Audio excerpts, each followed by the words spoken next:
Okay, Carla, kung last year napansin mo ba na yung tinatawag siyempre sa mga kapatid nating mga Katoliko, Year of the Faith, ang pinaka-label ng 2013. For 2014, it's Year of the Laity. Okay, o yung mga laiko na tinatawag.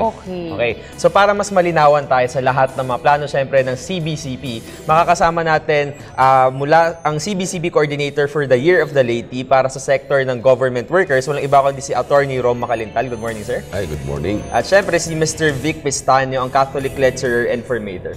Good morning, Jobs. Okay. And Carla. Alright, so first up, let's start with Attorney Mac. Okay, si Attorney Mac. Okay, sir, kayo nga po yung naitalaga na coordinator for the government workers so pagdating sa Year of the Laity. So, basically, ano po ba yung mga plans po na inahangad nyo for 2014 and since January, ano na po yung mga nagawa ninyo? Well, itong ating Year of the Laity, ito ay conceptualized ng ating Catholic Bishops' Conference of the Philippines kaugnay ng darating na 500th year anniversary ng Christianity sa ating bansa. Sapagkat ang ating bansa naging Kristiyano ito noong 1521 nung dumating dito si Magellan na kung saan he baptized and catechized itong sila King Humabon ng kanyang asawa sa Cebu. At yan ang dahilan din kung bakit meron tayong tinatawag na yung Santo Niño, na statue ni Santo Niño, yan ibinigay ni Magellan diyan sa mga supporters ni King Humabon noong 1521. Kaya sa 2021, iyan ang ika-500 taon nating pagiging Kristyanismo. At yan ang dahilan kung bakit nagkaroon ng ganitong uri ng selebrasyon. At sa taong ito nga ay Year of the Laity. Ano ba ang laity? Ano ba ang laiko? Alam mo yung laiko, ang ibig sabihin niyan, yung tayong mga mananampalataya, tayong mga parishioners, tayong mga ordinaryong mga mamamayan na naniniwala sa ating Panginoon, naniniwala sa simbahan, at naniniwala sa mga prinsipyo ng isang tunay na Katoliko. At ito ang na-assign sa akin ay itong para sa government employees, sapagkat ang ginawa ng CBCP, gumawa sila ng iba't ibang mga nariyan ang young professionals, nariyan ang women, nariyan ang public school teachers, nariyan ang farmers, mga addicted children, homeless, at iba pa. Right. At ang layunin niyan, para tayong mga laiko, tayong mga mananampalataya, ay maging aktibo sa darating na 2021. Malaman natin kung ano ang tungkulin natin bilang mga Kristiyano. Ano ba ang dapat natin gawin para matulungan natin ang simbahan na mapalawak ang pagkakaunawa ng ating mga kababayan, ng ating mga parishioners sa ating pananampalataya at sa pag-celebrate natin sa 500th year ng Kristyanismo sa ating bansa. Alright. Brother Vic, kayo po ba ay isang pare o seminarista o paano po ba kayo napasok dito sa ganitong klaseng organisasyon? Sabi nga, Year of the Laity, di ba? Yes. Lay, ordinaryo. I am an ordinary person. I am married. I have two children. Ako rin nagtatrabaho din as a consultant into a marketing firm. Ang nais namin bigyan diin dito ay hindi role lamang ng pare, ministro o ng pastor ang paghahatid ng mabuting balita, no? Ang bawat isa sa atin, tayong lahat, by virtue of our baptism, ay kasama dapat sa gawaing ito na ihatid ang pananampalataya sa mas marami nating mga kasamahan at kababayan. Alright. Okay, so Carla, malinaw yung mensahe ng CBCP ngayong taon na talagang more on empowerment ng mga laiko, nating mga laity mismo. Yes. Okay, so kanina nabanggit natin na noong 2013, yung pinaka-tema ay Year of the Faith or yung tinatawag nga na Year of Faith and Evangelization. So, Attorney Mac, ano yung difference niya with this year? Well, noong last year, ang ginagawa dyan, siyempre yung ating pinapalawak natin yung ating pananampalataya, at yung pagbibigay nating impormasyon sa ating mga kababayan kung ano ang dapat nating gawin. Ngayon naman parang itong action year, na kailangan tayong mga mananampalataya. Ano ba natutuhan na natin last year? Ano ba natutunan natin every time na tayo nagsisimba? So ito ngayon ang ating gagawin para lahat ng ating mga kababayan, we animate them, we make them active participants, not only witnesses sa mga nangyayari, kundi sila mismo para mahikayat ang lahat na mag-participate.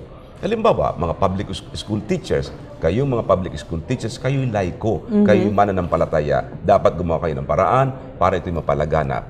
Kayong mga young professionals, laiko kayo, miyembro ka ng laiko. Ano ang dapat naman ninyong gawin para ang inyong grupo ay mahikayat din?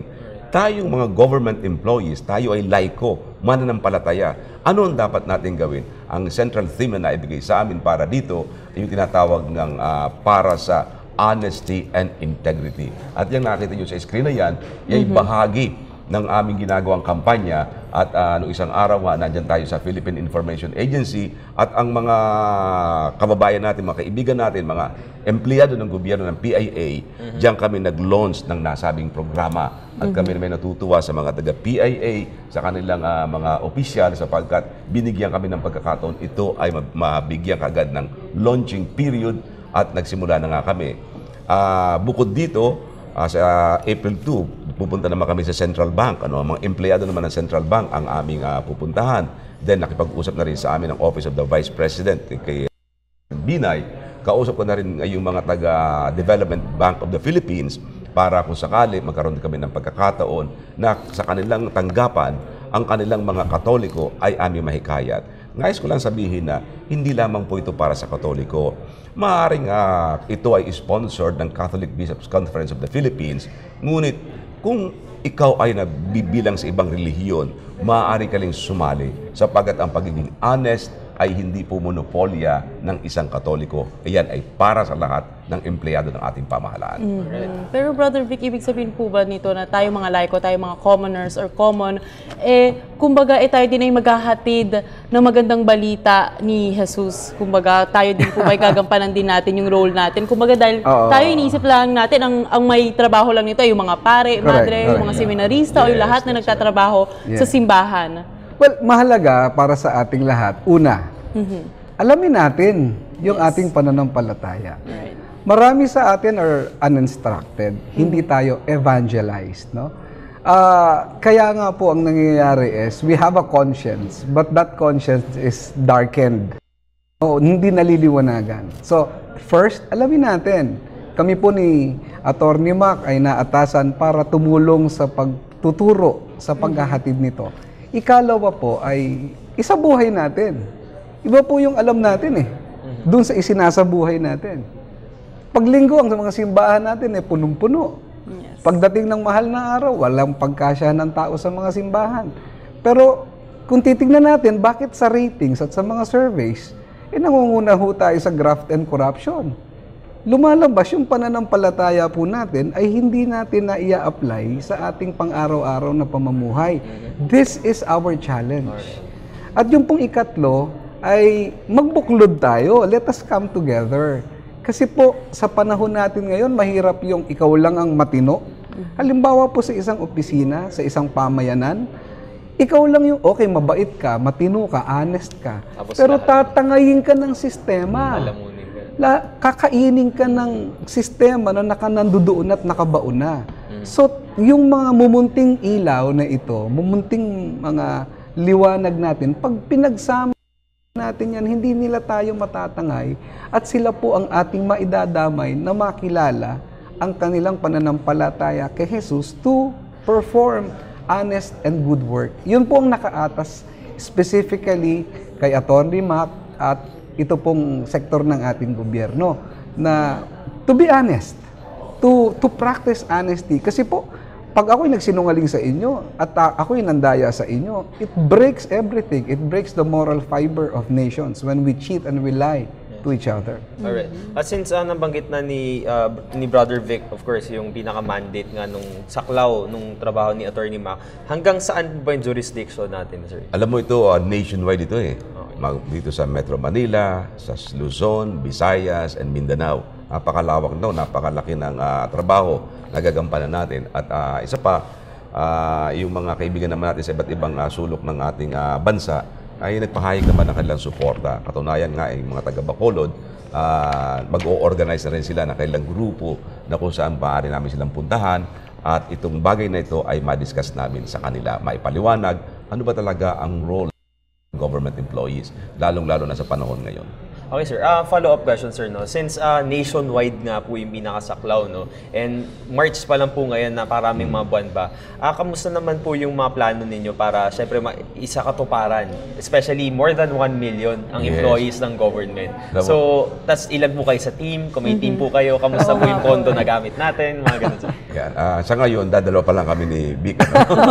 Pero marami namang akong tumutulong sa akin. May mga nakinakaso mga pare, mga bishop, at yung mga iba pang mga sektor ng ating na-assign dito. Nagmi-meet naman kami every month sa CBCP. Pinag-uusapan namin ang bagay na yan. Ang malaking problema rito yung pondo. Kasi nationwide ito. Kaya lang, ito yung walang pondo. Kahit isang pera. Ano ba? Okay. So, kanina, no, Carla, napag-usapan na nga rin yung pinaka-theme, of course, itong Year of the Laity. Especially in the context of Attorney Mac and Brother Vic. Sa government sector po tayo nakatalaga. And yung pinaka-hangarin naman talaga na ma-instill itong values ng honesty and integrity. So, sir, sa tingin niyo po, and Brother Vic, ba sobrang mahalaga na, syempre, ipalaganap itong katapatan sa gobyerno? Yung theme natin nga, kung makakita nyo yung ating pinaka-tarpaulin at saka poster natin ay tapat. Kaya makikita mo, tapat. Bakit tapat? Kasi yung salitang tapat, kahit na baliktarin mo yan, tapat pa rin ang bigkas. Sapagkat kapag ikaw ay tapat, kahit anong gagawin sa iyo, ang iyong katapatan ay di dapat mawawala. Ano mang gawin sa iyo, baliktarin ka man, hindi ka dapat mapunta sa kasamaan. Dapat yung pagiging tapat ay makatimmo sa iyong puso at ay lagi mong dadalhin sa anumang gagawin mo. Alright, ako maraming pa kaming tanong ni Jules. Pero ito na lang, huling katanungan, Brother Vic and Attorney. Ano po ba, sa tingin nyo, paano po ba natin maipaparating itong Word of God na ito? Hindi lang po sa simbahan, kundi sa sambayan ng Pilipino at sa buong Pilipinas po. Malaking tulong po kayo. Right now, we are on mass media, being interviewed by you. We are on nationwide television. And ito po yung naging thrust namin ni Attorney Mac na to hit yung talaga pong mas coverage. Prior to here, kami po ay galing sa isang radio interview.